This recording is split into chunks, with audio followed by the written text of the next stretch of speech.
History with Anand sir में आपका स्वागत है।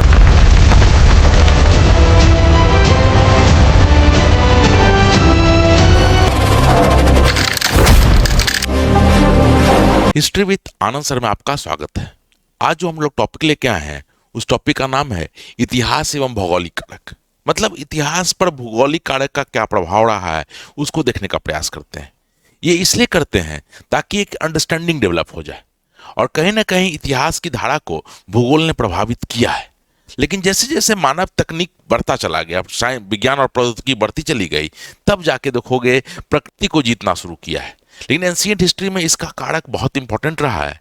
इसको हम कुछ प्रश्न से समझने का प्रयास करेंगे। जैसे देखिए हमने क्या कहा है, भूगोल इतिहास की धारा को प्रभावित करता है। भौगोलिक कारकों के परिप्रेक्ष्य में हम कुछ महत्वपूर्ण प्रश्नों पर विचार कर सकते हैं। जैसे जैसे मैंने पहला प्रश्न लिया है, भारत में पहली नगरीय सभ्यता उत्तर पश्चिम में ही क्यों विकसित हुई? अब पहली नगरीय सभ्यता क्या थी? हड़प्पा सभ्यता थी। आप मैप में देख रहे हैं ये कहाँ है, तो उत्तर पश्चिम एरिया में है। ये कहाँ है? उत्तर पश्चिम एरिया में। अब प्रश्न उठता है कि उत्तर पश्चिम भारत में ही क्यों बसा? तो देखिएगा, इसको समझने के लिए कुछ भौगोलिक कारक है जो बहुत ज्यादा प्रभावित करते हैं। जैसे पहला देखो, पहला प्रभावित करता है वर्षा। अब वर्षा कैसे प्रभावित समझो। अगर हम पश्चिम से पूरब की ओर बढ़ते हैं, तो वर्षा की मात्रा बढ़ती चली जाती है। स्वाभाविक है, वर्षा बढ़ेगी तो क्या होगा? वन कैसा होगा? वन सघन होगा। जंगल भी क्या होगा? बहुत डेंस होगा। लकड़ियां कैसी होंगी? जंगल की लकड़ियां जो होंगी वो कठोर होंगी। वो क्या होंगी? काफी कठोर होंगी। जंगली जानवर क्या होंगे? काफी खूंखार होंगे। तो स्वाभाविक है, आप जब हड़प्पा से बात कर रहे हैं उत्तर पश्चिम में, तो उत्तर पश्चिम में वर्षा कम हो रही है, तो क्या होगा? जंगल भी कम है। और सबसे बड़ी बात क्या है, आप घने जंगल को तभी काट सकते हैं जब तक लोहा ना आ जाए। लेकिन हड़प्पा सभ्यता लोहा तक नहीं पहुंच पाया था। वो ताम्रपाषाणी सभ्यता थी, कांस्य युग तक चली गई थी, लेकिन लोहा का खोज नहीं हो पाया था। तो स्वाभाविक है, एक प्रश्न उठता है कि भाई अब लोहा जब तक नहीं आएगा तब तक इसके बाद जाना संभव नहीं है। इसलिए देखिएगा, यहाँ वन भी कम थे, इनके जंगलों काट करना आसान था, और कटिंग करके क्या करते हैं, लकड़ी का प्रयोग ईंटों को पकाने में किया गया। और देखोगे तो यहाँ खेती करना आसान था, क्योंकि ये थोड़ा भूमि क्या था, नम था, और कासे से इसको आराम से खेती किया जा सकता था। इसलिए देखोगे ये बहुत बड़ा कारक रहा है कि उत्तर पश्चिम में ही पहली सभ्यता क्यों विकसित हुई। ये सब कारक है जो हड़प्पा सभ्यता को बचने में काम किया।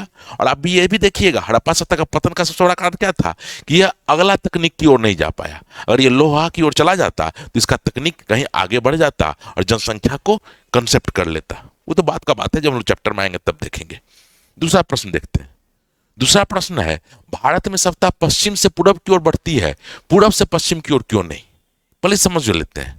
हम बोलते हैं भारत में जो पहली सभ्यता आई वो हड़प्पा सभ्यता इस एरिया में आई। फिर देखोगे वैदिक तो इस एरिया में आया। फिर देखोगे महाजनपद तो महाजनपद इस एरिया में आया।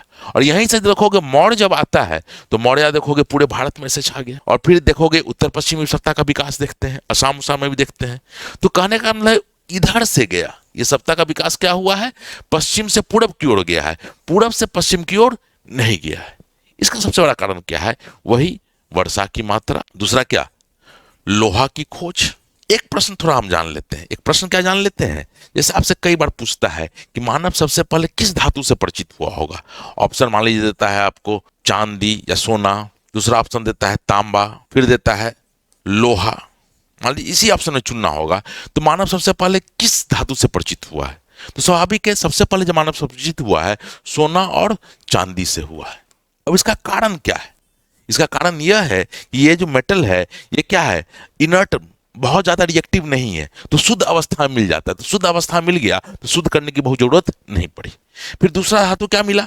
तांबा मिला। अब तांबा क्यों मिला? तो देखोगे तांबा लोहा से हल्का है, तो स्वाभाविक है पृथ्वी के ऊपरी लेयर में होगा और इसको शुद्ध करना आसान था। लोहा काफी अंदर था, जब तक खनन प्रक्रिया, शुद्धिकरण की प्रक्रिया, टेम्परेचर ऐसा नहीं आ जाए कि लोहा को मेल्ट करके उससे शुद्धि निकाला जाए, तब तक लोहा नहीं आ सकता था। इसलिए देखोगे जैसे जैसे हम लोग बात करते हैं ये इधर क्यों बसा, तो स्वाभाविक है पहले कौन सी धातु आई? पहले तांबा आया, फिर बाद में लोहा आया। तो देखोगे जब हम हड़प्पा का बात करेंगे तो कांस्य युगीन सभ्यता है। जब उत्तर वैदिक का बात करोगे तो देखोगे यहां पर लोहा आ चुका है। और जब मगध का बात करोगे या मौर्य का बात करोगे तो लोहा का प्रयोग कैसे युद्ध के रूप में हो, कैसे कृषि के औजार के रूप में हो, यह बहुरूप में विकसित हो चुका था। इसीलिए देखोगे जब भी भारत में सत्ता का बात करोगे तो सत्ता कहां से गई है? पश्चिम से पूरब की ओर गई है, पूरब से पश्चिम की ओर नहीं गई है। तो कहीं ना कहीं इसका भूगोल इसके लिए निर्धारण करता है। एक और प्रश्न देख लेते हैं, जैसे भारत के प्रथम साम्राज्य का केंद्र मध्य गंगा घाटी का क्षेत्र क्यों रहा है? अब जो पहला साम्राज्य है, जैसे हमने यहाँ मैप बनाया है, देखिए जो पहला साम्राज्य है ये मौर्य साम्राज्य। ये कौन सा साम्राज्य है? तो ये मौर्य साम्राज्य। अब मौर्य साम्राज्य की विशेषता क्या है? भारत का अखिल भारतीय साम्राज्य है। तो ऐसा क्यों हुआ? तो देखो, सबसे पहले क्या है, हम बोले थे लोहे की उपलब्धता, झारखंड से लोहा मिल जाता था। दूसरा चीज सुनो, कारीगर, जैसे जब मगध आगे बढ़ रहा था तो अवंती भी आगे बढ़ रहा था, क्योंकि वहां भी लोहा की उपलब्धता थी। लेकिन मगध के जो कारीगर थे वो लोहा का प्रयोग बहुत अच्छा से करना जानते थे, उसके कारीगर उच्च कोटि के थे। तीसरा चीज समझो, मिट्टी। जब गंगा का मैदानी भाग देखोगे तो हमेशा बोल रहे थे बाढ़ का मैदान था और जलोढ़ मिट्टी थी, तो यहाँ उपज बढ़ जाता है। अब समझो, जैसे ही उपज बढ़ जाएगा तो सरकार क्या करेगा? कर ज्यादा लगाएगा। इसको ऐसे समझ लेते हैं, जैसे ही उपज उपज अधिक है तो सरकार को क्या? कर अधिक मिलेगा। और जब कर अधिक मिलेगा तो सेना बड़ी होगी और अधिकारी तंत्र बड़ा होगा। और जैसे ही सेना और अधिकारी तंत्र बड़ा होगा तो इसकी प्रशासनिक इकाई या क्षेत्र का विस्तार भी बहुत ज्यादा हो जाएगा। यह क्षेत्र, इसीलिए देखोगे पहला जो महासाम्राज्य जो बना भारत में अखिल भारतीय, वो क्या मिला? गंगा के मैदान में मिला, क्योंकि लोहा की उपलब्धता थी और मिट्टी भी वैसा था कि उत्पादन बढ़ा सके। ये भी क्लियर है। अब एक और क्वेश्चन देखते हैं, एक क्वेश्चन देखते हैं और ये अंतिम क्वेश्चन रहेगा। जैसे हम क्लास आएंगे तो इसको और डिटेल में समझेंगे। जैसे उत्तर भारत की तुलना में प्रायद्वीपीय भारत की विकास की गति धीमी क्यों रही? अब देखिएगा, उत्तर भारत में नवपाषाण बहुत पहले आ जाता है। नवपाषाण मतलब क्या? कृषि बहुत पहले आ जाती है। जबकि दक्षिण भारत का जब बात कीजिएगा तो लगभग 1000 से 1500 ईसा पूर्व मतलब ईस्वी पिछड़ी हुई थी। मतलब जब हम खेती के देखते हैं तो उत्तर भारत में पहले देख रहे हैं, और दक्षिण भारत में जब खेती देखते हैं या नवपाषाण काल देखते हैं तो लगभग 1000 से 1500 ईसा पूर्व का, मतलब इतना अंतर है। 1500 साल का अंतर है। ऐसा क्यों? तो फिर वही बात है, यहाँ जो मिट्टी है वो नदियों द्वारा लाया गया मिट्टी है, जिसको कोड़ना या उस पर खेती करना आसान था। जब दक्षिण भारत का बात करोगे तो दक्षिण भारत में दिक्कत क्या है? दक्षिण भारत देखोगे, तुम लोग जो पढ़ोगे ज्योग्राफी तो देखोगे अंगारा लैंड, ये सब नाम सुने होगे, तो ज्वालामुखी से बनी हुई है। अब ज्वालामुखी से बनी हुई तो इसको तोड़ना, इसमें खेती करना इतना आसान नहीं था। यहाँ पर दक्षिण भारत में खनिज तो बहुत ज्यादा है, लेकिन खेती के लिए बहुत उपयुक्त शुरू में नहीं थी। इसे देखोगे, जहां कृषि ज्यादा बढ़ेगा तो कृषि से क्या आ जाएगा? नगरीकरण आ जाएगा। इसी कृषि से क्या हो जाएगा? व्यापार बढ़ जाएगा। तो स्वाभाविक है उत्तर भारत दक्षिण भारत से आगे निकल जाएगा। लेकिन बाद में जब देखोगे, हम लोग जब आगे देखेंगे चैप्टर में, देखेंगे मौर्य के बाद क्या होता है। जैसे ही मौर्य दक्षिण भारत तक जाता है तो उत्तर और दक्षिण भारत का संगम होता है, मिलन होता है, और दक्षिण भारत बिहार मतलब भारत, दक्षिण भारत उत्तर भारत से देखोगे तो धान की रोपनी सीखते हैं, कृषि का विकास देखते हैं।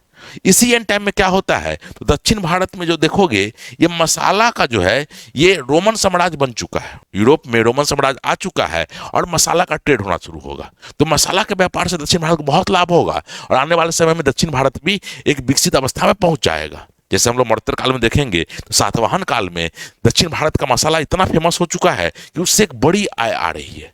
तो उस प्रारंभ में तो पिछड़ा हुआ था, लेकिन धीरे धीरे ये भी व्यापार के बल पर बहुत आगे बढ़ गया और जैसे जैसे तकनीक बढ़ती चली गई, कृषि में भी विकास हुआ, नगरीकरण भी आया। ठीक है, फिर आज हम लोग कोशिश क्या किए थे, एक छोटा सा वीडियो के माध्यम से ये बताने का कि भूगोल का कैसे प्रभाव पड़ता है इतिहास पर, और जैसे जैसे तकनीक बढ़ेगी भूगोल को मानव जीतना शुरू कर देगा और आगे बढ़ना शुरू कर देगा।